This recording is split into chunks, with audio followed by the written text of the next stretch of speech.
No, what's your name? Carrie? Nice to meet you.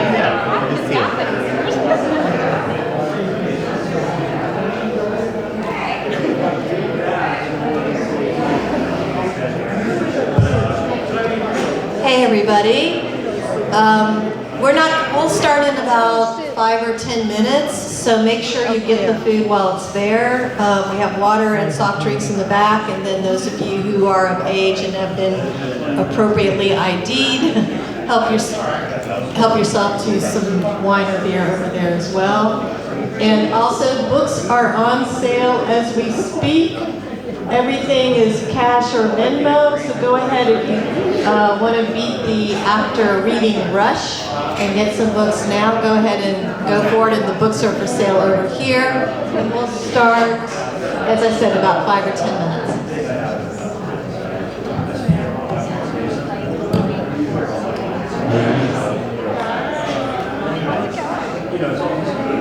Hey, good, how are you? It's good to see you. Laurel has been. No, I've just been teaching the children at Baylor. Yeah, you too. Yeah. Oh, yeah?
We're gonna get started. Yeah. Hey everybody, we're gonna go ahead and get started. We've got a pretty robust lineup of readers. So tonight,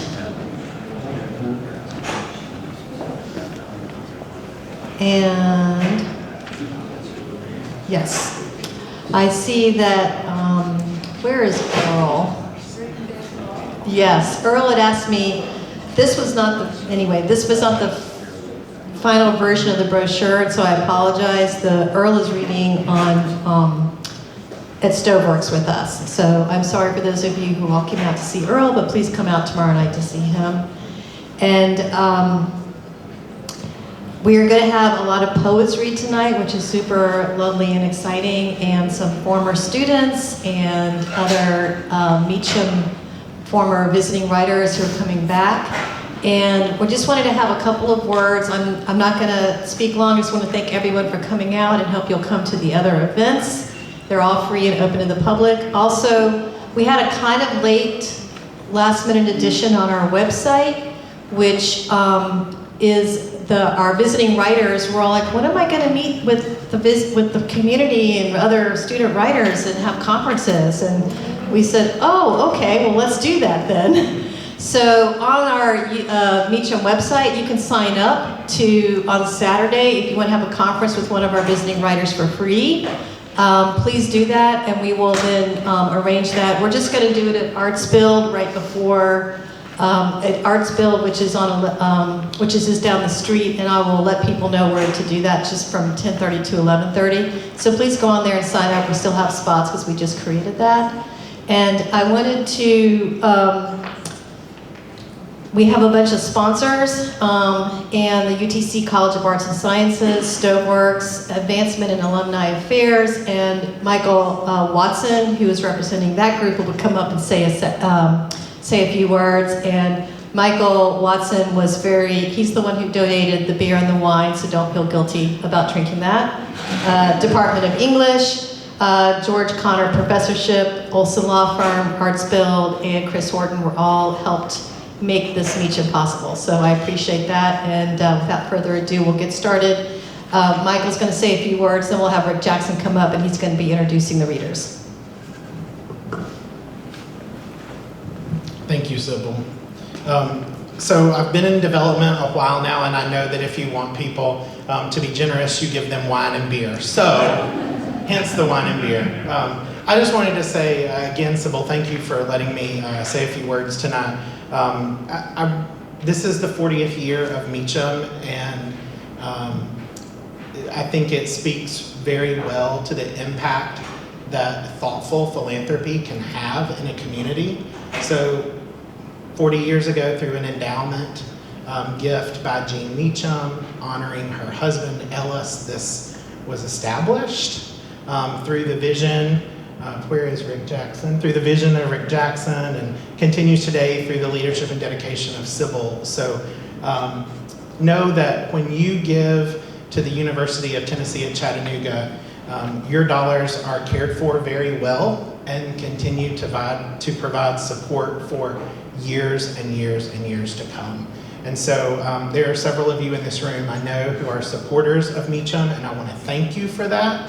On the back of your program tonight, there is a QR code, and if you scan that QR code, you can learn more about Meacham, and there's an opportunity on there. If you feel so inclined to become a donor, we would love that, but there's some great information there. So thank you, and I'll let Sybil take back over. All right, well, I'm gonna just take one more second and say thanks to all of this. This 40th anniversary was completely funded by people who contributed. So we did a little crowd raise UTC GoFundMe campaign last spring, and that is what is funding this in addition to our sponsors. So it does make, even a little bit makes a big difference because we do run things on a shoestring budget. So I do appreciate all of you who did contribute. Know that that's why you made this event possible. And without further ado, I'm going to introduce Rick Jackson, who is the founding director for Meacham and is really the one who kept this going and built the reputation that it has. And we'll probably say a little bit more about Rick later in the week. And I just mostly want to bring him up here so he can introduce the other writers. But all you have to do is read. It's always hard to cut down Rick's bio because it's so long. Let's just say he's done a lot of things, and the things in there are just a few of them. But certainly, a lot of the stuff he does isn't even in his bio, and one of those is all the time and energy he has spent nurturing and building Meacham. So I was so glad that he was able to kind of collaborate with me in envisioning the spring Meacham. And without further ado, we'll get Rick up here and introducing the other writers.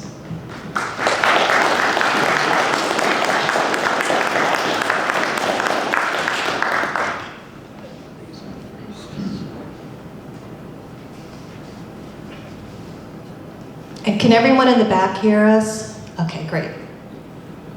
Okay, we're going to actually, when the reading starts, we're going to follow the order that's on this sheet. Maybe you can just... Before I talk a little bit about the Meacham and introduce the writers, I want to say a little bit about what's important, why we do what we do, why we write, at least from my point of view. I got an email this morning from Mark Jarman, a good friend of mine, from Nashville. And it included a cartoon, a Doonesbury cartoon. And I thought it was pretty interesting. It was about Black history. It was about a woman teaching Black history in Florida. And the student said, "Don't you need to escape and get across the border into Georgia?" And that was interesting enough. But Mark also said, most newspapers in the United States refuse to run it. In other words, they are self-censoring. One thing I learned when I was in Bosnia during the Yugoslav wars is that dictators hate writers because writers speak the truth of what they feel, even if it's not political. I know some friends in Slovenia who were put in jail simply for writing something personal, because it's considered a threat. It shows independent thinking. Today we seem to be, in many ways, on the same trajectory. though you may not feel it yet personally, but with the threats against TV commentators and writers, newspapers, judges, journalists, and others, I think we're on our way towards that kind of a situation. Yesterday, I heard a group, well, several of us writers went and heard a group of young UTC writers whose subjects, to be sure, would be targets, their voices silenced if they were known more broadly. And I fear, kind of, for their future. I want to tell them what they do. What you do is important. I want to tell you you should keep writing, and in the end, it may save us all. And I want to read a little poem by a Ukrainian writer, not that much older than some of those students. And it's basically an address to them, to young people, about what to write. Remember every building and every street, you tell me. Remember everything that disappears like a traveler descending a hill. Saying it out loud will drive away the silence and ward off trouble. Just try to remember this light which pierces the apartments and roofs through and through. Right now, when there is no turning back from September. Right now, when we embrace as if we were at the wedding of other people's children. Remember these figures in the street, refined by exhaustion and love. Remember the ability of birds to come together in the autumn air. The ability to absorb a person's fear and warmth hidden under their shirt. The joy of recognizing who is on your side by a slight turn of the head. Despite the wind, remember the breath, the presence, the eruption of language. As you choose your words, just try to remember this month, which changes everything. These trees, growing like children, easily growing to maturity.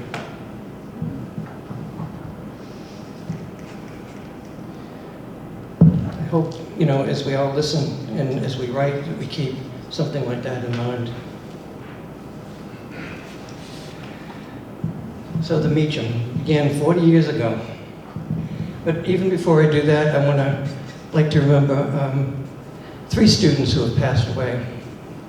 My first student, Jane Bradley, was a student in 1976 when I first came here. And she went on to Syracuse and then was a professor at Akron University and died unexpectedly a couple of years ago.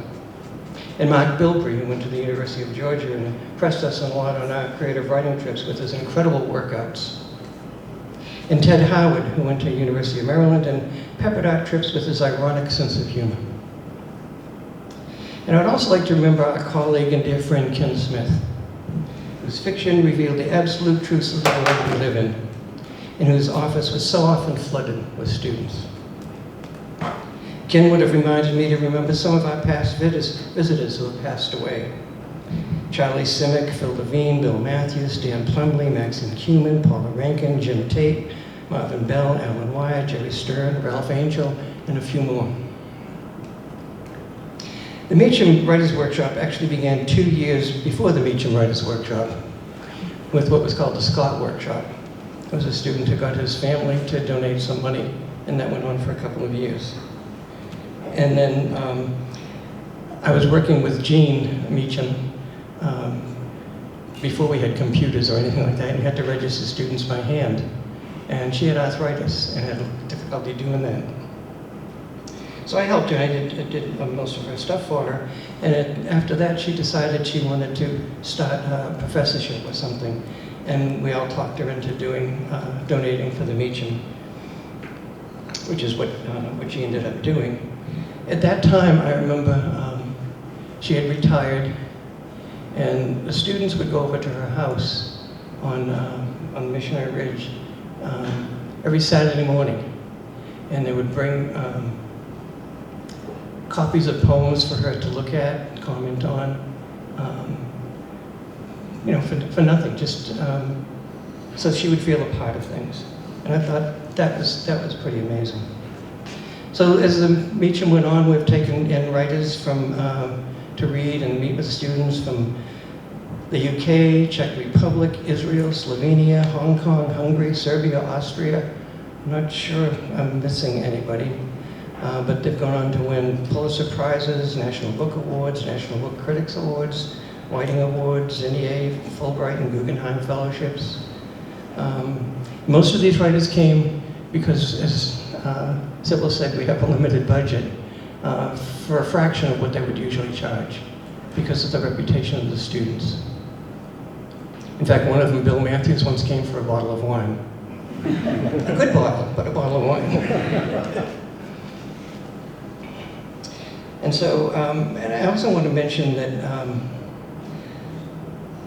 part of the success of the Meacham is not just the Meacham and not just the people involved in it, but the whole English department at UTC, which I think is really fabulous. The students had to learn literature in order to get things, you know, to know what was behind what they were writing.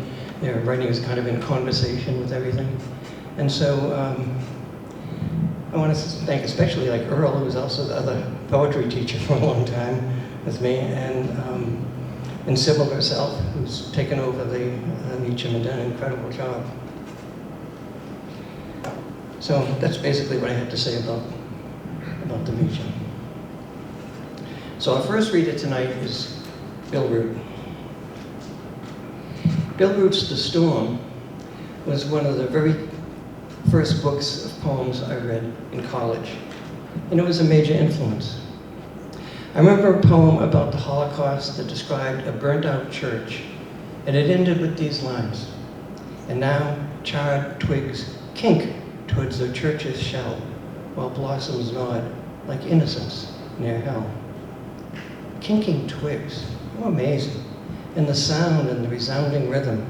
This is the real stuff, I thought, and so I was hooked. Where do poems come from is a question we hear a lot. Well, Bill Root tells us in Under the Umbrella of Blood, "In the shower not 10 minutes ago, in line from the vinegar rinse, I was thinking 40. I'm 40. When the stinging reminded me how the Turks used to bet on just how far a headless man could run. It was orderly in this way, with a band of selected prisoners, troops and attendants, distance markers, a hammered copper laid fiery red as the sun at the end of a pole. As the prisoners, one at a time, ran past the sword, the heads taken off." And he goes on speculating, questioning, then rushes to the keyboard to write it down before he forgets. And while the images keep pouring in like small change, he says. In other words, you have to catch that wave wherever it takes you. And the waves that Bill Root takes take us everywhere. So I want to introduce Bill Root.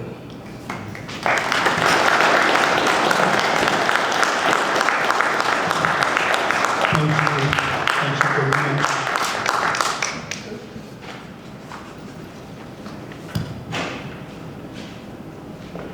Thank you very much. It's a time, we all know, that's bad, but it's going to get a lot better before it gets better again. And we're all going to have to be working together in sincerities we may have never felt about each other. It's going to probably be a long time working itself out. And it's so important for us to agree, whichever side of it you're on, you need each other. In fact, alone, the only thing you can do is be alone. And if we work only with our similarly minded friends, that's not going to be enough. It's in a situation where it would be easier to describe what we have to do, except it's like, oh, if you want to fly, obviously you have to flap your wings. But do you have any wings? Yes. And no. So it's a thing that's going to require a lot of elasticity and persistence and inventiveness in us. Not all of it from the brain, but from the heart as well. And what was first said today up here about the donations for the school is a beginning, a crucial beginning of the kinds of things we're going to be living with for a while, to support each other, not just ourselves, more than probably has been the case any other time in any of us living. I'd like to read from my first poem, a poem I wrote for my fourth graders. I had the great fortune, I've had a lot of support from academics in one year or another in my life. And one of the greatest things that came my way was to work with the Poets in the Schools program. And this poem is from fourth graders I had in Wyoming. And when I went into the class, they were all sort of intimidated. They were thirsty. Can you hear any better with this closer? Okay. Okay. Thank you. I don't trust it yet, so I don't want to get to it, but I'll force myself. Okay. And I walked into the class, and they were all, kind of like that. And I said, we're going to be writing poems. And you could see a bubbling that was nice about that. But I could feel that they were all sort of nervous about me. Well, I'm a stranger, for one thing. And so I said, okay, let's all write a poem. And there's no rules. If you'd like to rhyme, go ahead and rhyme. If you don't rhyme, do whatever you want to do, but pick a creature of some kind to be your subject. And you can love that creature, you can be terrified by that creature, whatever you feel, not just think, but feel about that creature. And don't worry about anything about the language. If you're talking to each other, that's the language I want to hear in the poem. And we had lunch, and I said, I've got to do one of those poems too, for them. And this is the poem. I decided to write an ode for a frog, and here's how it goes. Your singing sounds like burping from the back row in a class of reeds and mud. Your skin wrinkles greenly over your bones, like spinach like spinach stretching over a baseball. Legs like a kangaroo, sing, legs like a kangaroo, spring you to the moon where it ripples in the center of a pond. Here is what your poems, your love poems, sound like. You're ugly, I love you. You're ugly, I love you. That loosened it up marvelously.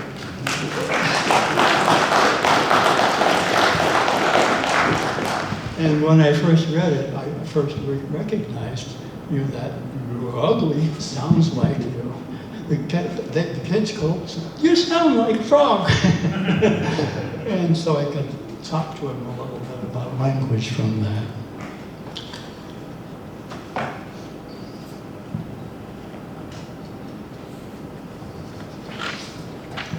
This poem is called With the Tip of the Hat to Old Man Coyote. Among the places I got to teach on this grant were 5 different 5 different tribes. And this is one of the things I carried away from that, the idea about Old Man Coyote. with the tip of the hat to Old Man Coyote. A poet was walking along and came upon a blind woman, whose beauty set him ablaze as he stood beside her, she weeping in darkness. So he sang praising flames, and soon she could see why. A poet was walking along and came to the edge of the sea, but the sea was lifeless. So he spoke fishes and whales, sang seabirds and seals, whispered plankton and kelp, and then his tongue grew dry as sand. So he raised his head, slaking his thirst on song. A poet was walking along and came to a weeping prisoners, built of one-way glass but claiming to be steel. So he wrote a poem, he did, and hurled it through the walls. A poet was walking along and came upon lovers, quarreling, frightened, and sad. So he wrote a poem about lovers, quarreling, frightened, and sad, who truly loved one another, and sang it, and he did. A poet was walking along and came upon teachers teaching, saying it must be this, and it must be that, and it must walk, but mustn't fly, and it may talk, but never sing, and it may wish, but mustn't do. And he flew and sang and kept on doing what he had to do, bringing what is oldest in us home to what was new. A poet was walking along and came upon distant places that made him think of home. And so he wrote of home for the strangers there. And when he had returned home, wrote of the distant places too, until they were the same. They were the same.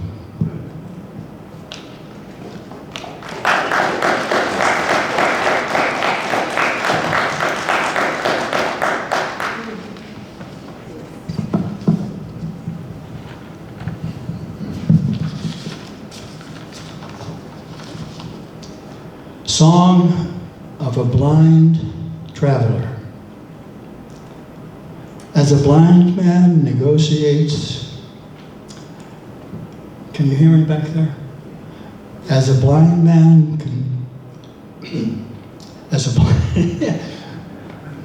as a dumb man, as a blind man negotiates rutted back roads, marveling if he maintains his balance at his grace. So some men, leaning upon fences along the way, will amuse themselves with the clumsiness they see, while others, witnessing his grace, will share grace with him.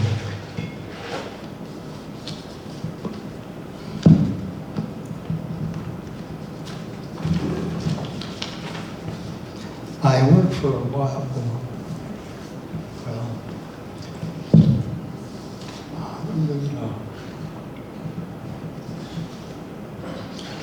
does anybody have, by the way, any desire to have a particular kind of poem read, subject matter, or whatever?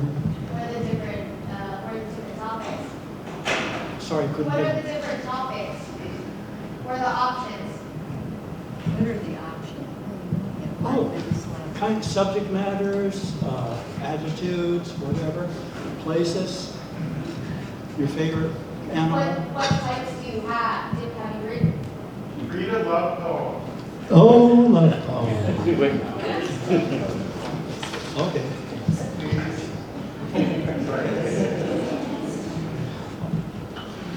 Can I read another one for a frog? No, I'm kidding. A love poem for a frog? A love poem for a frog? A love poem for a frog? Yeah. I just read one. Oh. And could you read something musical? Could you Again, read something musical? something musical. Bill, are you going more forward? Your time is up. Okay. What, do I have 5 minutes or not? Where's my? I would like to read one more poem. And this is a little bit about what we're doing these days. This is a little bit like what we're doing these days. Our last poem, and it's called Courage, Revising the Text. Courage, revising the text. It wasn't uncommon for us kids to be taught that courage was right and It's not, Mike's not on. Hello? There you go. It wasn't uncommon for us kids to be taught that courage was right and clean, reliable as daylight. Maybe it wore a cape, nothing could stain. Maybe it fingered danger with a bulletproof grin, or wielded a bigger gun than the other guys. Eyes clear as the thoughtless sky, and only losers hunched in ash heaps smoldering in rank, fingering the octaves of their losses, in tatters of regret at twilight. And so by the time we spouted great beards or breasts, and at an hour not on our childhood clocks, nuzzled the one with the other a time or two, we feel ourselves for being cowards. We were becoming, and geared for a long haul, gobbled with boulders of loss and pebbles of minor composition, no longer searching our mirrors for heroes.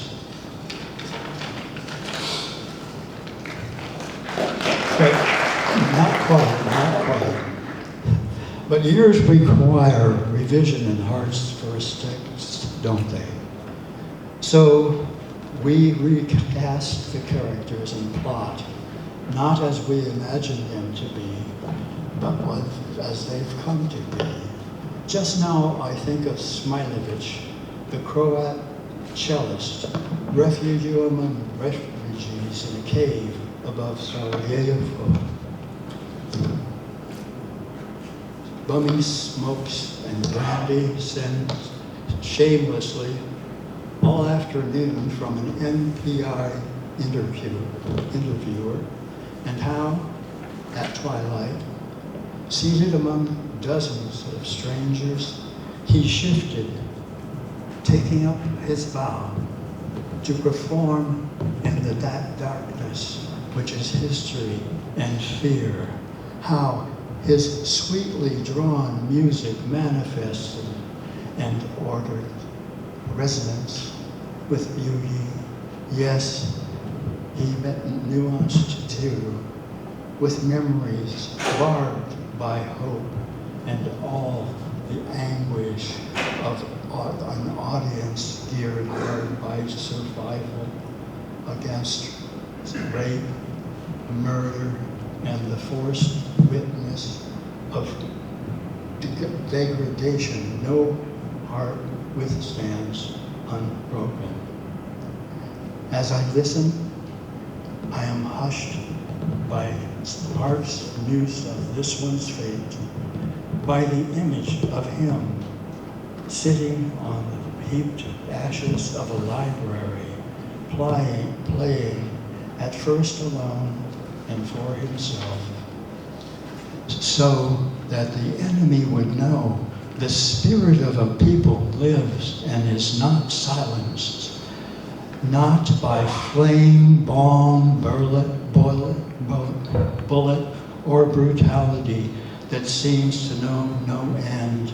Alone, he sits there, calling forth music, and the crowd that gathered listened as he played until at last they sang, giving ashen silence a new name that cannot be translated without flame.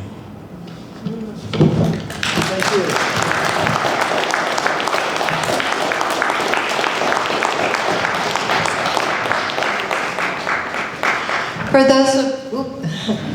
For those of you in the back who can't hear, we do have seats up front. And so please feel free to move up, and I'll just also remind the speakers to make sure you project. This is a lovely room, however, the acoustics are not great. So those of you up here can hear really well, but the people in the back can't. So just keep that in mind. But if you're in the back, we do have seats up here as well, so you can hear a lot better. Thank you, Bill, I appreciate it. Thank you.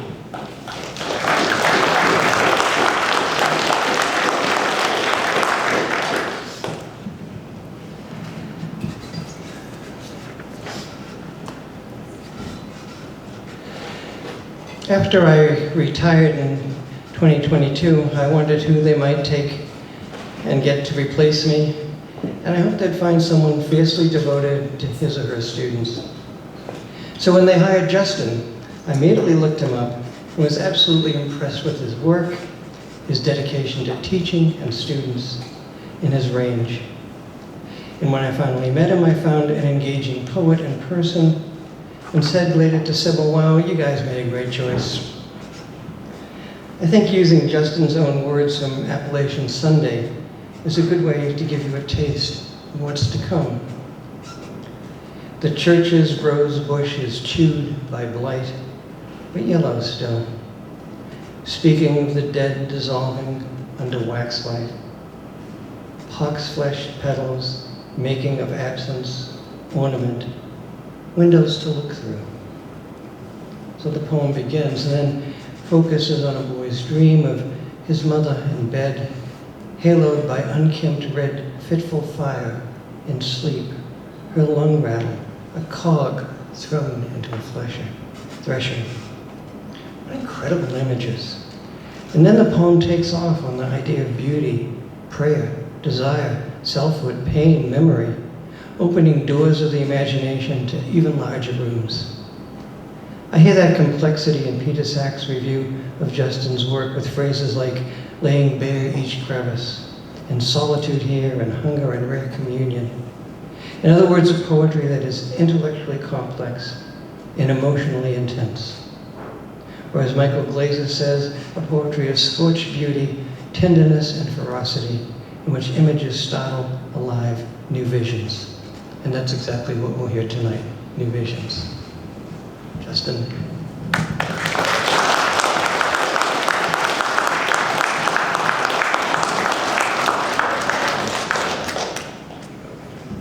Thank you so much. Make me cry before I have to read for a room of strangers and some people I know in a professional context.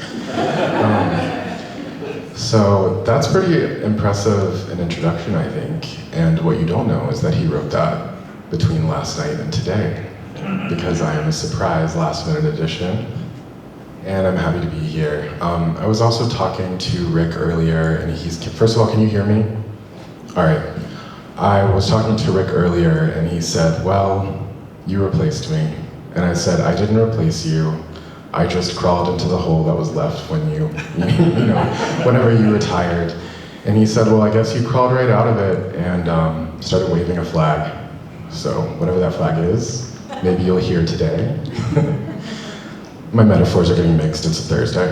All right. So the first, I'm gonna read 3 poems for you. The first poem is called Chair.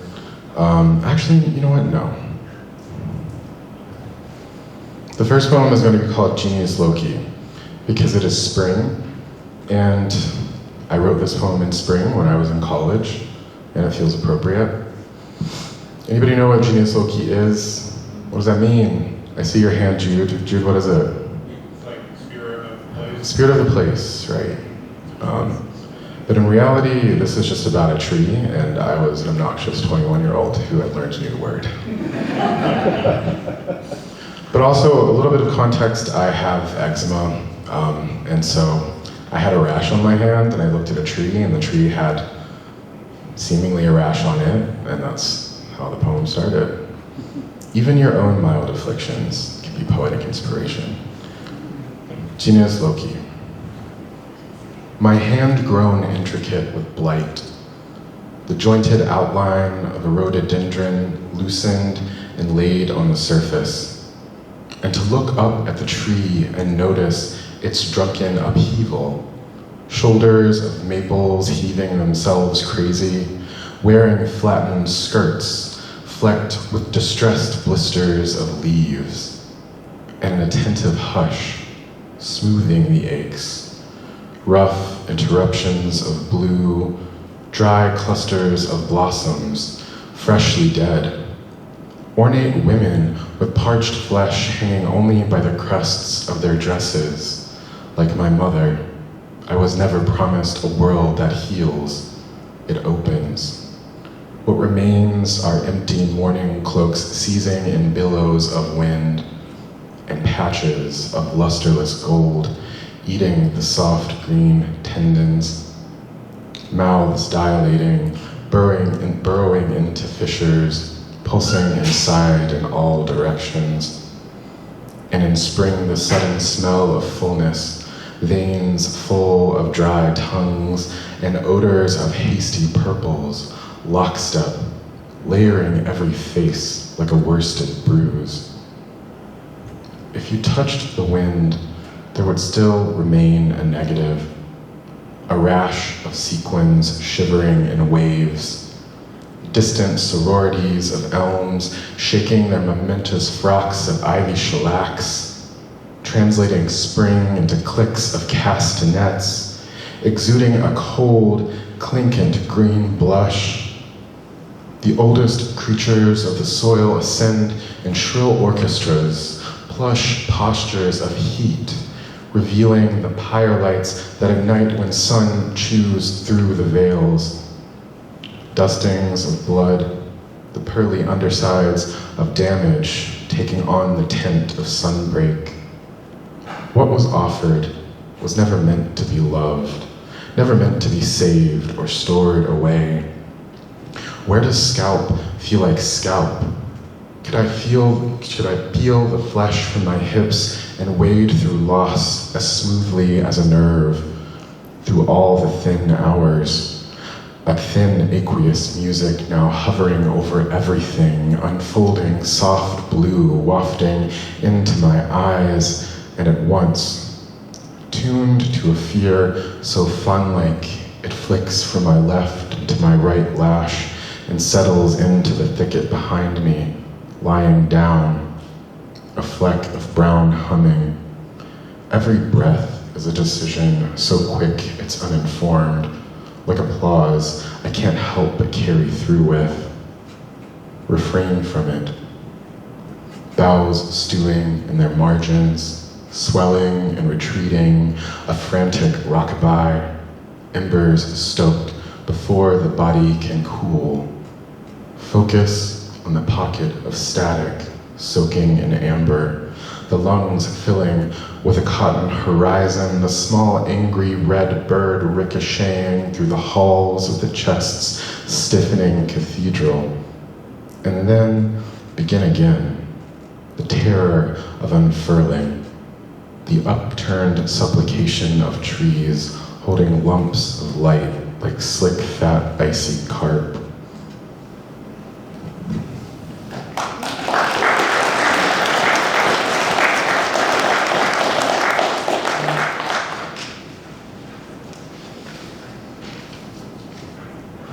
I was really into the deep image at that point. I was reading a lot of Lorca, a lot of how much can you do before the poem falls apart. So that's where that came from. The next two are much shorter, and they are from not my forthcoming collection, but the one that I have yet to send out, so the third one. And this is an extended elegy to my mother. I will read Mother Down the Drain first. And it's about the grieving process, right? Where you see people everywhere after they're gone. Mother down the drain. In the fractals of grief, I thought that grief must be my subject. It spread everywhere. Dripped from dude on the tile I forgot to wash. I forgot to wash myself, my eyes clean of grief like pollen sifting everywhere in the bronchi. In my tremble at Rite Aid eucalyptus wash, I spread over tiles of skin, sloughing off her memory. Ounces of tainted milk from her nipple I coughed up as a babe. Even you, the word, was grief, deciding what to name this deadlock in my lung. A domino tile I slurped, maybe, instead of you, who were bitter milk made lovingly. Today is the 1st of May. I blew cheap cinnamon across the threshold of my front door to keep the good you out, to keep the bad you out and the good you in mind, so I have only one to grieve. The milk's gone off. Poor mother down the sink. A shame. Grief's clogged the drain.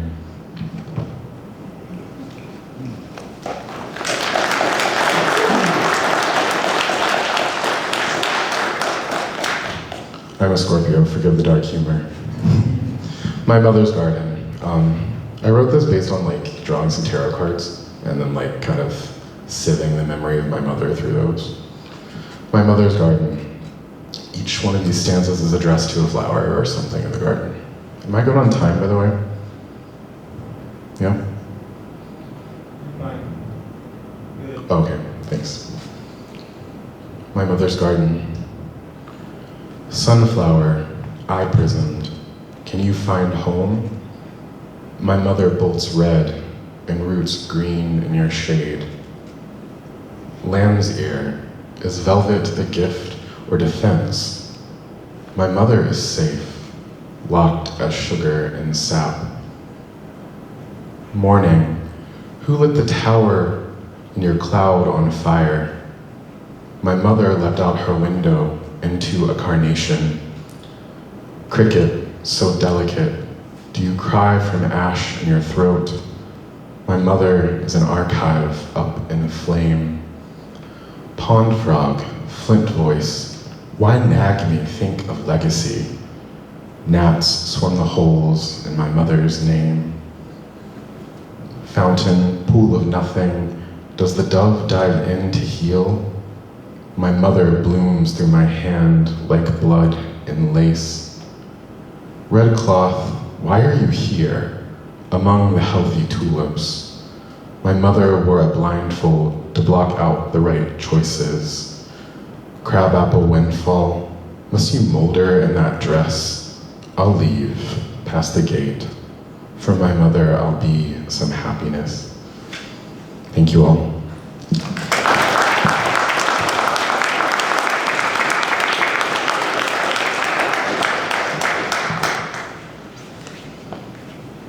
You also get a dance.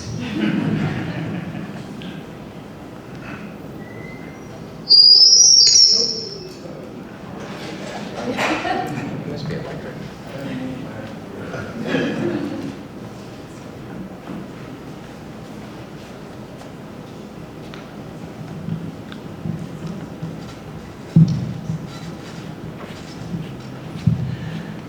Laurel Snyder was a member of one of the most memorable creative writing classes I ever taught at UTC, and she herself excelled in that context. While the classes were poetry, she also served to deal with with plot, language, audience, etc. And Laurel has taken that further in her prose and poetry writing, and especially her children's books. I always remembered how she was always ready to question everything. Fellow students, her own writing, her teacher, me. And that interrogative mood kind of characterizes all her work. She kind of questions the world around her. As one reviewer wrote of her book, The Longest Night, a Passover Story, which is a children's book, evocative and beautiful, this rhyming rendition of a young Jewish slave girl's experience during the 10 plagues and Exodus from Egypt flawlessly evokes the spirit of that Old Testament story. Her poignant yet hopeful rhymes join with striking watercolor illustrations to produce a narrative that, to my mind, she works often by analogy, by correspondences. For instance, there's this little part of a poem called The Field Has a Girl. The sky was a blackbird. The field has a girl. The sky is to the field as the field is to the sky, only backwards. White is to the blackbird as fear is to the girl, despite she's small and alone. The bird has a wing in the wind, a face in the sky, and a shadow on the girl. Analogy makes us understand how everything is finally connected, and her work across genres is a testament to that.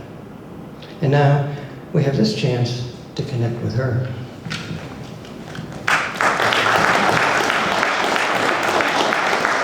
Sorry. Well, first I just want to say thank you. Oh! I'll give you some more props, okay? So Laurel was my student, and in a nutshell, we were at a party one night. I was drunk. I was the professor. She was the student. She took my keys.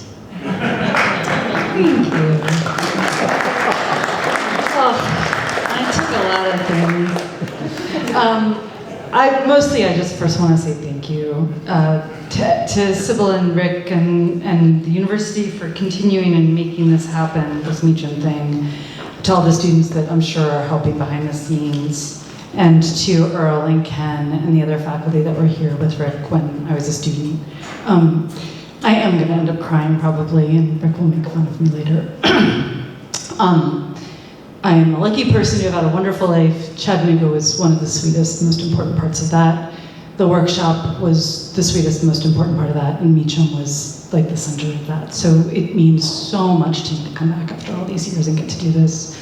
I also need to explain that I do write mostly for children now, but I was realizing as I got ready to do this reading, because I never read poems for people anymore, I was realizing as I got ready to do this reading that 20 years ago, I published a book of poems, and I had a child. And after that, everything changed for me in a million different ways. But I kept writing poems, though there's a funny thing, which is that once people start paying you to make work, which is like life-sustaining, it's very hard to make time to send out work that isn't. So the poems come, but that doesn't mean that the publications do. And you have to make, the students here, you make choices about what to write, you also make choices about what to share and how to share it. And I think that's a really important thing we maybe don't always talk about enough. So I still write poems. I'm going to share some of those with you. I don't think I've read poems out loud to people in over a decade for sure. Yeah, so these bookend the experience I just told you. I published a book of poems. I kept writing poems. Guess what they're about since I had children? So the first two are poems about the beginning of that experience. And the last two are about the last few years and what it is to parent young men in this particular moment of things like pandemic and fascism. So there we go. And my pages fell, so I just have to make sure I have everything. Okay. It's called Was a Woman. Once upon a time was a woman. In the night it began to rain milk. From the corners, from the eaves, once upon a time was a gone. In the morning the baby wakes. In the afternoon the baby wakes. In the evening, the baby wakes me from my day, and I lie down. My hair is falling from the braid. I put my hair in a braid to keep it. My hair is falling, and with the back of my hand, I push it back, keep it. Hair is falling, baby is falling, milk is falling, and I am catching them all, and into the day they go, and the day is smelling like milk. I want to keep it. There is a thin crack in the roof, and so the wall rots a little each day, softens. The wall is softening. There is a hole, and I want to keep it. Once upon a time, a woman began to reign. Once upon a time, a corner began to crack. Once upon a time was a go, but ended sweetly.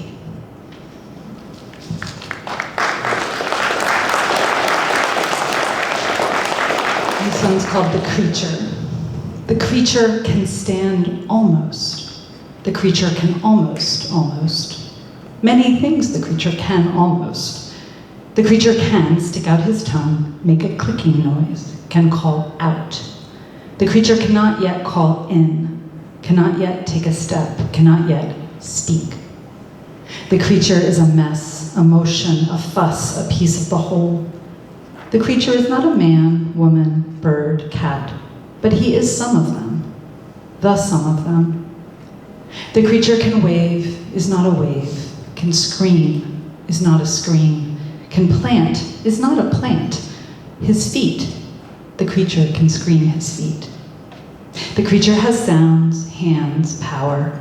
The creature has no words. If the creature can roll his tongue, but not while standing. If the creature can stand, but not for long. If the creature can long, but not for beyond. If the creature can beyond, there is no beyond the creature, but there will be.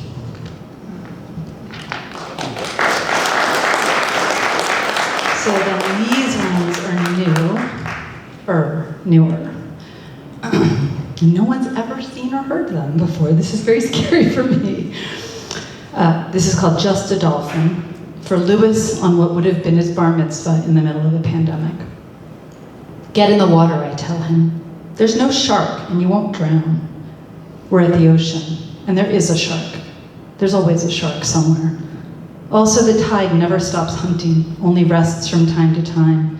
This is how we live, by lying, by stepping into the surf with our eyes closed for the simple reward of lunch on the sand, hair all tangled, lips salty, eyes bright. When I tell my kid he's going back to school, he looks at me like I'm the sun, squinting into my gaze as though he can't quite see me or anything else. It's not safe, he says. The teacher pulls her mask down to talk. Everyone's always touching everyone else. 4 kids were out today, and Anna was coughing in science. Did you know I have to take my mask off to eat lunch? If I want to eat. You want to eat, I say sharply. But he's looking at me like I'm the sun again, like I might hurt him. He's scared of the world, but also me, and I'm not certain. So I nod and say it louder, like it's a thing I actually know. You want to eat. Only for some reason I shake when I say this. You want to eat, you want to eat, you have to want to eat, I say. Okay? Okay, he nods. And suddenly we're just 2 people sitting in the sand, and I'm not the sun anymore. He's not squinting. Instead, we're staring out at the waves, the world. Everyone's always touching everyone else, he says. It's awful. I know, I say. I'm sorry. And when in the distance, a gray fin breaks the surface of the water, we watch it rise, then disappear. That was a dolphin, I say quickly. I look at my kid beside me. I see him breathing and remember to breathe too. He stares at the water, then back at me. I know it, he says. Just a dolphin, he says. And then suddenly there's a dazzle, and I have to squint to look at him. He's too bright. He's fierce and shining with what he's just learned to do.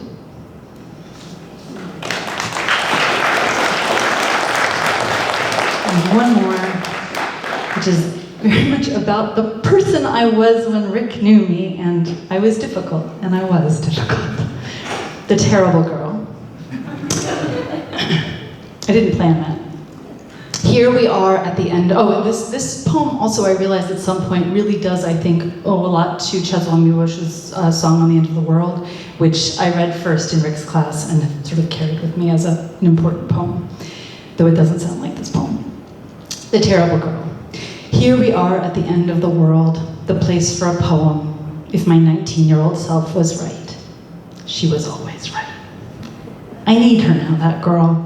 She is, I think, the only one who can help me here at the end of the world. And look, she comes, all tangled hair and angry grin, all speed and sound, hunger and conviction. And she's holding an apple. Or no, she's holding a core. It's been a long time, she says, and hurls the core away. I had things to do, I say, and I think that might be true, but I missed you, I swear. I thought of you often. What good does that do me, she asks. I've been here all along waiting, and you never called. But I need you now, I say. We are at the end of the world. Of course, she knew that. She knows everything. We were always here, said the girl. We were never anywhere else. I told you that. I told you daily. I believe you now, I say. But what does it matter? And what will I do with these? I hold out my very pale arms. Cut them, she says. Cut them while there's time. There's no time left, I say. And why? Why cut them? Why the fuck not, says the girl. If you are talking, there is time. I cut my arms. They bleed and heal. At the end of the world is why the fuck not. At the end of the world, I listen. And what do I feed my children, I ask. Whatever they want, says the terrible girl. I don't know. Why are you asking me? Because you are still here, I say, despite everything. That's not my fault, she says. You won't let me go. It's true. I won't. I feed my children. I feed them again. It is all I do, feed my children. And dishes. Here we are at the end of the world, washing dishes and arching our wrecked backs, twisting in sleep. At the end of the world, I pace, watch the worst television late at night when I could be doing anything. Could be doing anything with the man I still love at the end of the world who never met the terrible girl. I'm awake and watching TV when the planet breaks in half. The rest of them are sleeping, and I want them to keep sleeping. So I reach through the window and I pull it back together, the planet. I hold it there. It strains in my arms. Everything aches at the end of the world. The terrible girl comes back into the room. She is drinking something she should not be drinking. But I don't say a word because we are at the end of the world where people drink what they like, and I'm still holding the planet together. What are you doing, she asks. I'm holding the planet together, I say. Why, she asks. I'm not sure, I say. I guess because there are children sleeping, and why did I feed them otherwise? Also, there's a man upstairs who did not do anything, and because I still can. The terrible girl finishes her drink, or maybe she hurls it. Either way, it's gone. She looks at the scars on my arms. They are thick and strong, and we both know it. They are what I have. You're welcome, she says. Thanks.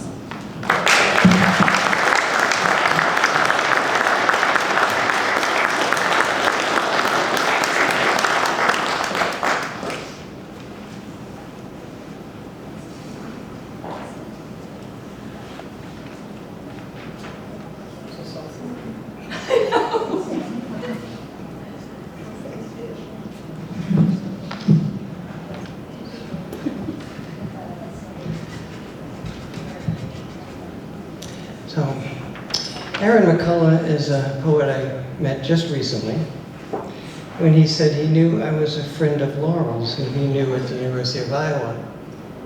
A friend of Laurel's. Finally, I thought, some recognition. As I read through the books he shared, I was astounded by their range and how each built on and advanced the previous one. And there was a great deal of knowledge behind the poems. As one reviewer remarked, profoundly intelligent and erudite, steeped in the metaphysical poets, his poems alternately tantalize with their deep analytics and dazzle with their sudden outpourings of radiant clarity. The poems, he goes on, are like the surfaces of lakes, protean, dreamy, distorting, swallowing up and transforming everything in their purview. And with that vision comes a lot of self-questioning, as we see in the poem Psalm 11.8. The psalm is spelled without the P. I'm real. The weight of me impresses the long grass of the lawn with the only people I know. My soul sits at a walnut table. The harsh rhythm of minor blasphemy tickles my skin, but means only beware the inexorable treachery of the world's appearances. The Lord may need rest, but we're in a wild place of rivers. I'm very real, with a stairwell long and dark in my own eye, and the fruit I bear an inconvenient season. Acorns crash on the deck outside, a feeling of want. It's that kind of want that is the basis of so much great poetry, of Aaron's poetry. Aaron McCall.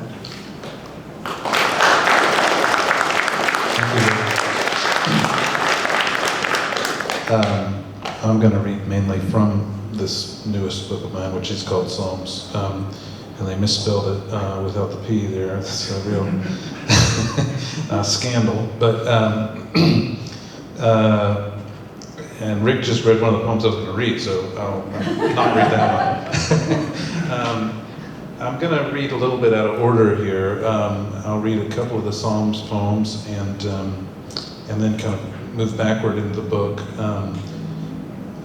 Psalms, I expect everybody has encountered the genre with the P, and really the difference is not meant to be that great. But I have spent a great deal of time with George Herbert and John Donne and the other metaphysical poets, and they're pretty invested in the Psalms, and that's as that space where the poet is very close to God, very far away from God at the same time, in a kind of conversation with God that has a lot to do with exposing need and at the same time performing praise. A lot of times it's a kind of transactional space with God, which is a weird space to be in, but that's just sort of how life is. So the first poem, Psalm 10:22, and this is about moving to Chattanooga in a way. I grew up here, but we moved here when I was about 7. Having been told we were moving to a mountain, I saw a triangle with a house tumbling down its edge. A little girl named Ruth died of leukemia. I lay in my bed and thought about a lovely portrait weeping in distant dark. My legs began to ache around then, and my thighs turned the color of an eggplant.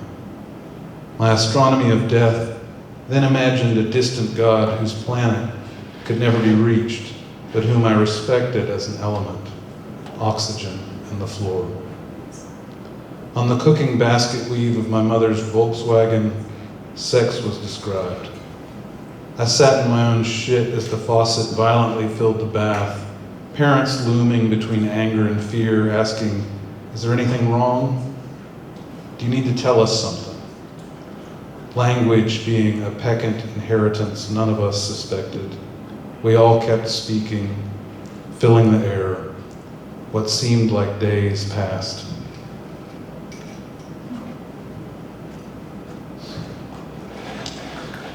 That's the end of the poem. You don't have to clap. Psalm 12:13. I'm not going to do a whole lot of introducing. I'm trying to get through as much content here as quickly as possible. Psalm 12:13. Riding in the car, I used to focus my eyes on the bucket seat and let my vision blur as the sound of my parents' voices sank beneath the engine gnarl. My body did not disappear, but I left them in the little capsule carved by their talk and touch. During the slow carving climb up the mountain, my father once turned to me and said, "I always felt I was an angel of war." I stood in the pea gravel drive next to the utility pole with the transformer I worried about and stared at a constellation of stones thinking, I will grow and change and leave. This gravel will wash away. but I can remember this picture forever, because the soul is there behind the face, which comprehendeth all unbounded space. That's a Traherne quote at the very end there.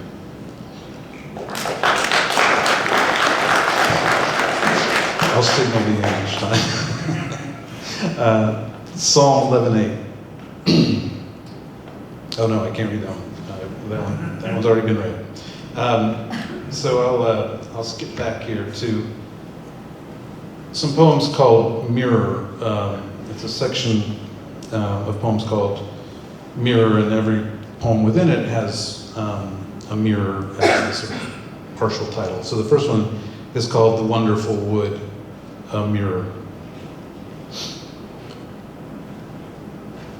And I think these poems actually kind of dovetail in an interesting and weird way with Laurel's poems, because they are meant to be kind of drilling into or mining the world of childhood stories. Wicked men abduct the young.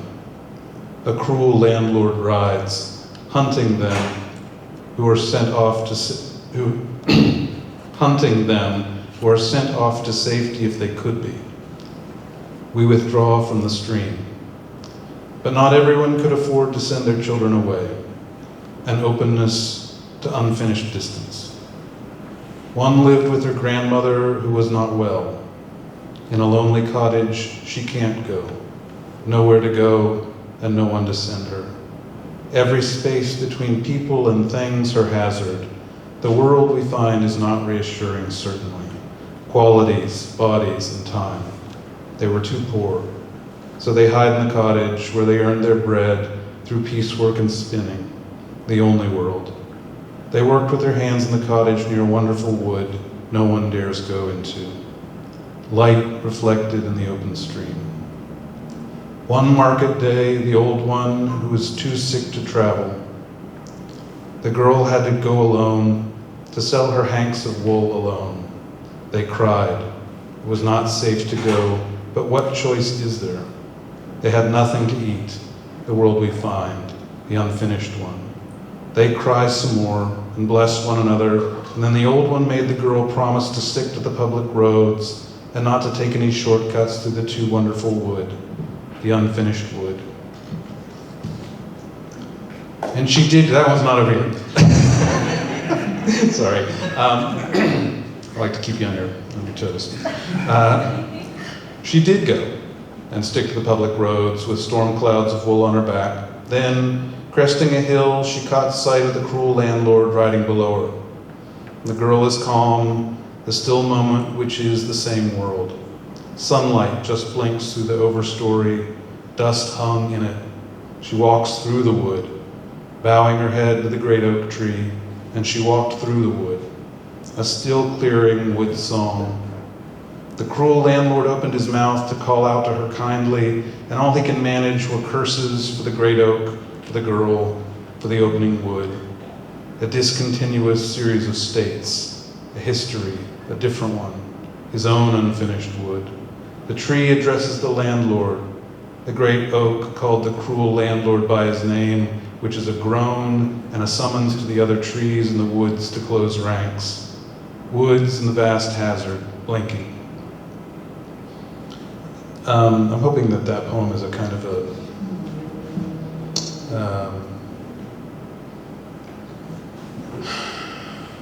a prophecy. This poem, also in that same vein, The Black Dog, a Mirror. It doesn't matter how much there is to steal, even pennies, robbers would take it. A pair of robbers terrorizing the countryside. The countryside is open. Everyone felt the burden of their crimes, many burdens. In the winter wind we shivered, the shivering leaves. So the robbers had their spree and everyone worried about themselves. Simple sensations are private, they are mine alone. The old farmer and his wife were not as strong as they had been, and neighbors helped when they could. The thing imposes itself. We forget, and also did not forget. For the coffin and the cradle and the purse are all against us. The neighbors dragged the old folks out, but they were dead. The thatch fire had not killed them. They had been struck with an iron bar, shivering, blinking with the whole body, shivering open. The alarm is abroad, and everyone was looking doubtfully at strangers. The image he sees in the mirror was not him. The murderers keep moving, hiding in the daylight and keeping the shadows at night. On their way out of the country, that is to say, menaced. They were headed for the county line and the great boundary forest that could give them some cover. In their bloodiness, they had forgotten something about this route.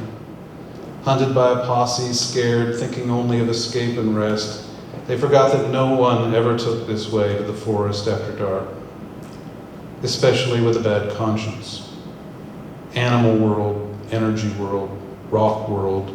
In the presence of the mirror, he is confused and turns away to the objects that, for him, were fundamental. But they enter the forest and remember the black dog of the western woods, who could smell the guilt on death's garments, whose master's death. The image he sees in the mirror is a kind of compliment, and his master's caress recalls him to his body.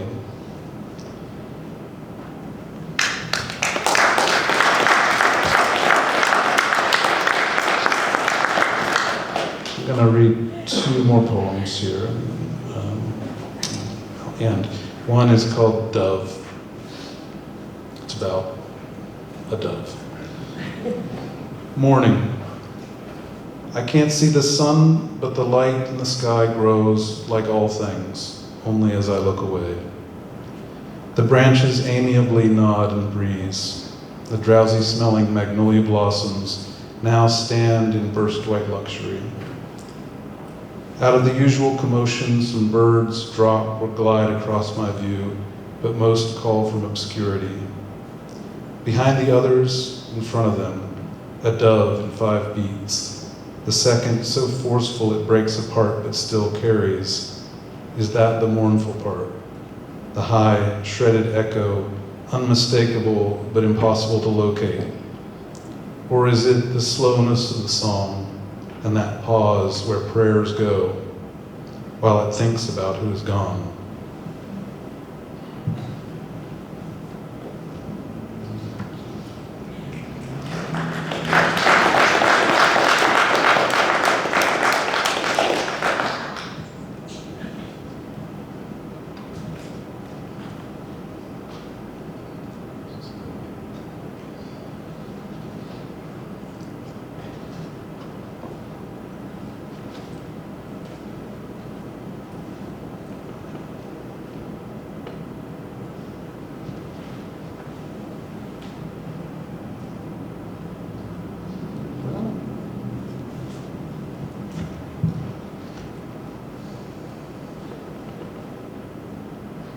The poem I'm looking for seems to have deleted itself from this book. Outrageous. Somewhere between leaving the S, there it is. They left the S off of Psalms and then they removed the poem that I wanted to read. Okay, this last one is called Of a Land, a River, and Hills. This is kind of a Chattanooga poem also. I mean, these are all kind of Chattanooga poems, but the one who turns his ear has turned his feet. He turns his head to turn his ear to better hear the sound, and hearing it better, has lifted his feet to approach the sound he has heard. What he heard and follows his fog was, he knew, no song. Everyone knows. The unfilled note does what everyone fears, grows. Or as he approaches, it seems to grow. As he turned, it might have slowed its growth, but now the sound unfolds, unbends, a bed, a flow, from firmness, pried out from settled sky, the cleaved tone, not song. He cleaves to soot just outside himself, on his skin. There it was and completely gone, not in bird clatter nor highway tides, in secret from him, by an underground sea, carved off in other sunken noise, and, having so turned his feet, forgot his ear. His ear was lost, disowned. All was folded under the drum of hills. This body, You turn to feel what you can reach. The undone stranger now wanders the landscape menaced by ghosts, the exhaustion of expecting more. More ghosts, more signal sound, more stitched interval, inside-out chord, the land, river, hills, meeting each other underfoot. The river, always filthy, smells burnt, and the blue hills trail rotten debris. Still there more, the sound of your step, returning to the sound, a way to resume. The hills repeating the river's course, reflected by your own distance, unfinished at the bright brim of a word. Thank you.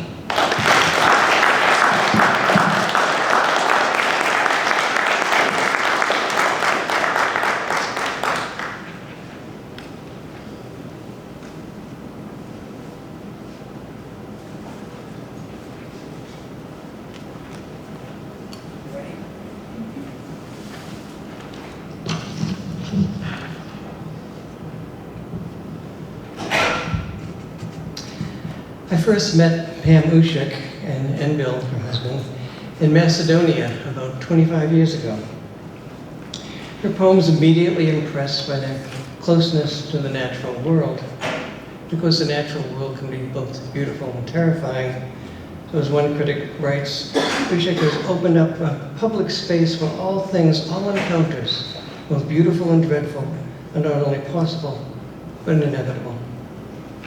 Like the Nobel poet Wisława Szymborska, she questions poetry's place in the world, and also like Szymborska, gives us an answer. One critic writes that her poems make love to life. It loves every instance of surprise, to be found amid the attempts to control it, to poison it, to make it lesser than the beings who are part of it.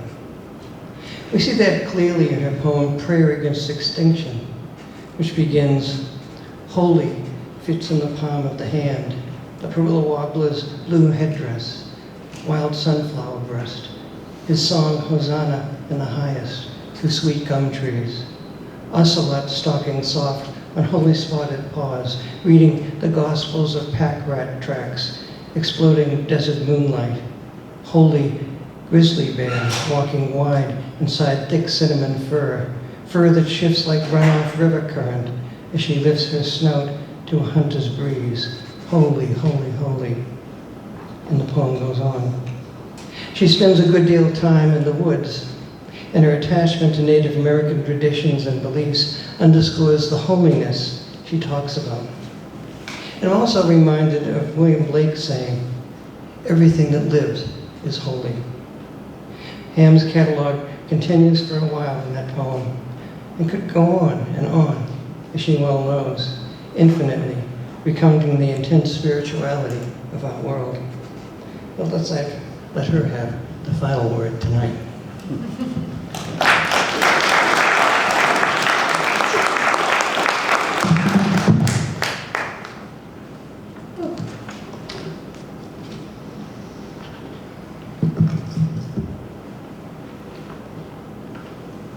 It's nice to be back. I think the first time that Bill and I were in Chattanooga and at the Meacham was about 20 years ago. So we have history here, we have longevity, and I want to read a poem for Rick Jackson, who invited us after that trip to Macedonia, which was at the end of the Yugoslav wars. And so as we were reading in Yugoslavia, bullets were literally flying across the border behind us. We could hear this. There were 165 poets from 125 countries there at that reading. Rick and Terry and Bill and I bonded heavily, and we still are. This one is called Leaving Chattanooga. And not only is it for Rick Jackson, but it's for the poet Bill Matthews and the poet Regina de Cormier. Big as Bubba, the fat black lab, and slick as an oil spill off the Galapagos, catfish hover in the aquarium of early morning goodbye as we board the shuttle for Atlanta, with its mockingbirds and traffic jams of white peach blossoms, magnolias thrusting red-fisted buds from tough shells, like the chapped hands of children stretching through barbed wire in Afghanistan or Dachau. Over dinner late, Rick's face flamed when he told us that visitors aren't herded through barred gates into Dachau the way prisoners were, but that they file through a tourist door, and the first things they see are not crumbling shoes or starved spoons, but a huge billboard advertising condos with a view of the camp. Angry blades of light sliced from Rick's feet as he trudged through gas chambers, rusted showers, and crematoria that stank like singed hair, even after 50 years of cameras, Coca-Cola, granola bars, and beeping cell phones that file through the gift shop to buy postcards embossed with stacks of bones, wheelbarrows bloated with loads of bodies, the pinched faces of children, rooks beaten into their ragged feathers by hands, by hatred's iced rain. Who would send those kind of postcards anyway? Wish you were here, love and torture thick as tear gas or goodbye. Aboard this bus, the tires tick like fingernails against a grenade. And I think how the list of dead friends stretches its skin into a yellow lampshade glowing with grief. Rick misses the heart of Bill Matthews reciting Petrarch over laughing glasses of Chardonnay.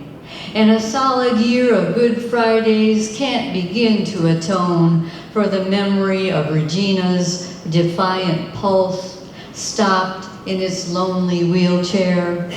I see her hands shimmer like blackbird wings, lighting the last cigarette of poetry, rattled blue as the hoofbeats at her door. Sometimes I am slammed by the rain-soaked ventricle of goodbye.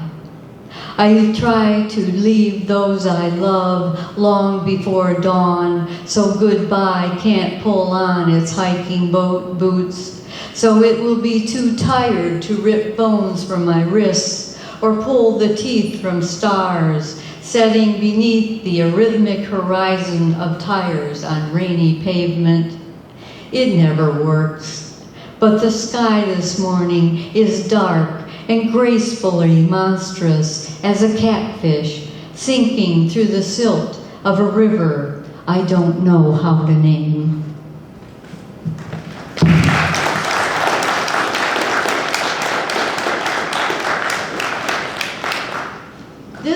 This next poem I'm going to read to you, I want to talk to the students in here. This poem is pretty new. I wrote it after Nikki Giovanni died, and it's in her style, if you know her poetry. Nikki Giovanni was very important to me when I was a young poet, and I absolutely adore her work, and I loved her spirit, and I'm sorry she's not here any longer. But this poem, I wrote it, and I was really excited about it. You know how you're excited about writing a new poem and you think it's okay. So I sent it out, and immediately it was rejected. So, of course, as you know, a lot of poems are rejected.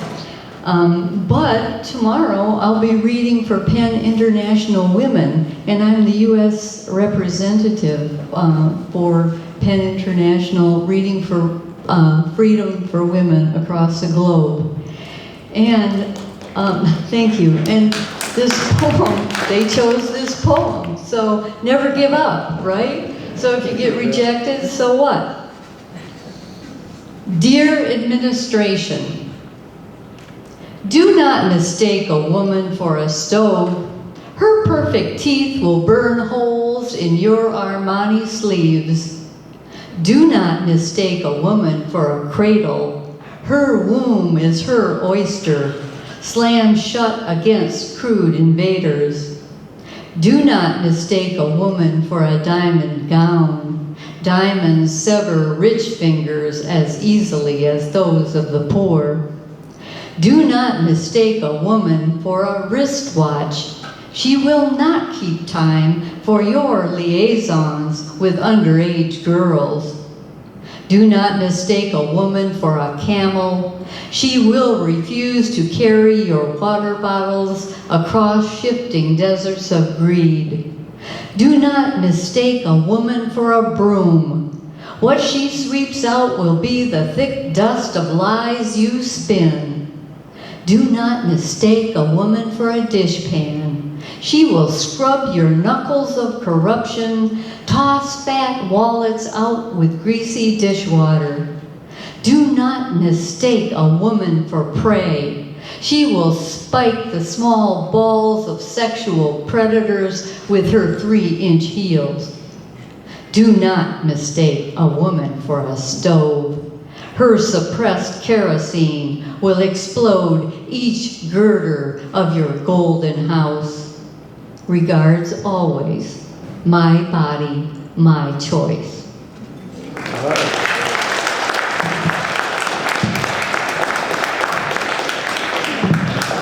Next poem for the Ukraine, actually. I have cousins in the Ukraine, I have cousins in Belarus, I have cousins in Siberia. And so it's very close to me. Shelling poetry. Poetry scrapes in with sun through the morning window, her skin radiant with car exhaust, her first brick rattle of collared lizards and headline news. In her tattered glitter bag, poetry carries no ash raining from desert sky, no bloodstains on sidewalks between mortar craters, no kitchen sink blown through a wall that no longer stands. War bursts, body bags are black and plastic zipped. Still, bags conceal the ruined faces and names and toes and the million hopes of love. Plastic and their persistent microscopic granules found in every human lung, from the top of Mount Everest to Death Valley's scorched salt floor. Poetry cuts her ankles, sliding across broken glass, peppering her living room, slick with her dog's clotted gore. A gutted tank smokes on the corner in Bucha, in Kharkiv, Donetsk, where high-rises no longer exist as bedrooms or doors or laughter, just gash-burned boards, smashed concrete, shredded quilts, cracked coffee pots. From dirty snow, Uncle's charred arm reaches for winter. Poetry curses Putin's Arctic blind blue eyes, curses his worshippers in our nation's cruel and whitest house. Not love, but the whistle and blast of missiles shatter her chest. You see, her relatives lived on this gouged block. She will miss her own birthday party this year. Metaphors are never enough. Again and again, poetry has witnessed in her long life screams, "Stop!" from a mouth crammed with words and hunger. She who has carried destruction, along with her children on her back, as she runs across street after genocide street in every country of the world.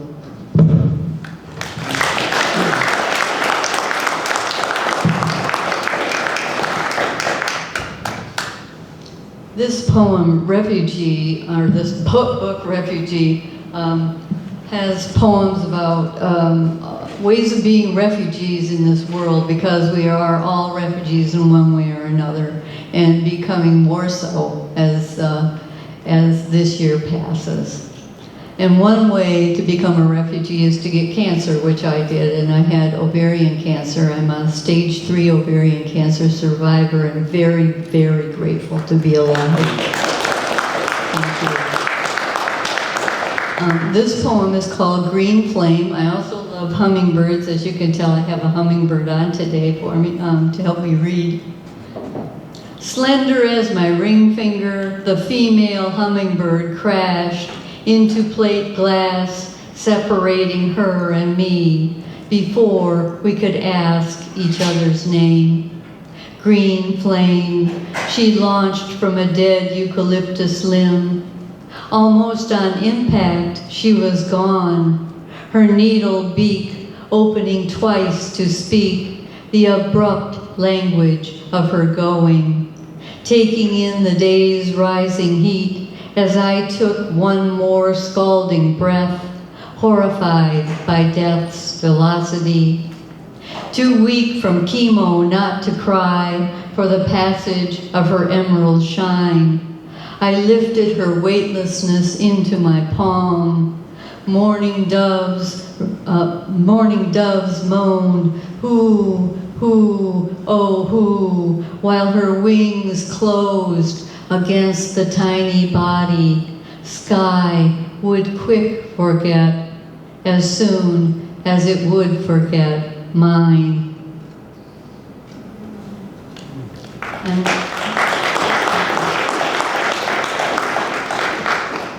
sometimes that poem's hard to read, but my last poem is for Bill, my husband Bill, and Bill loves dogs. He didn't read any dog poems today, but Bill is a dog, and Rick and Terry's dog Pia has fallen in love with him and spends most of her time on his lap or on his shoulder or chewing his beard. And so this is for Bill and his dog, Mojo Buffalo Buddy.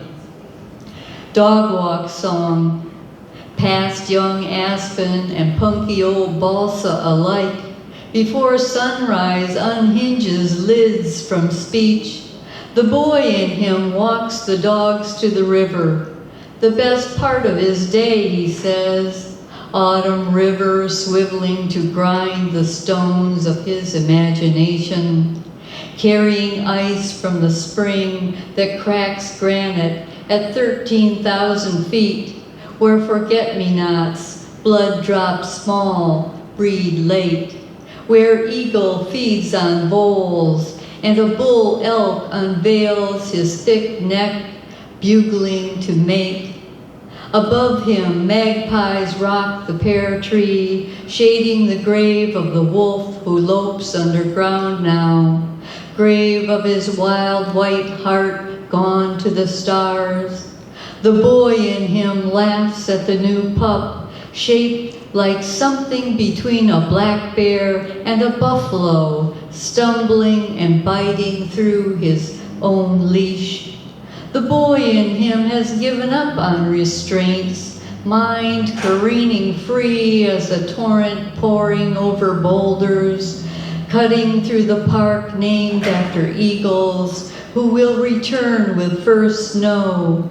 The boy in him walks the dogs to the river. He kayaks in his further life, carved from wolf willows of hope, bent by storms, and offering themselves supple to wind's knife, whittling hawk song, late wild bloom, shadow swell, deer-licked dawn. Thank you so much.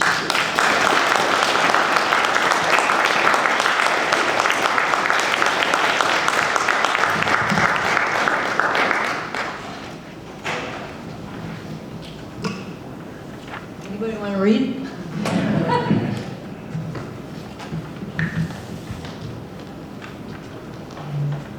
I guess we all get to drink now. I'm not sure. Or eat, if you want to.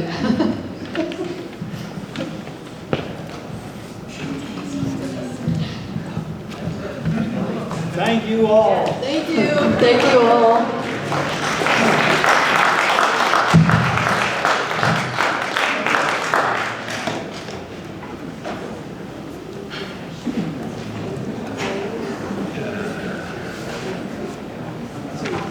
Sorry about that. That's all right.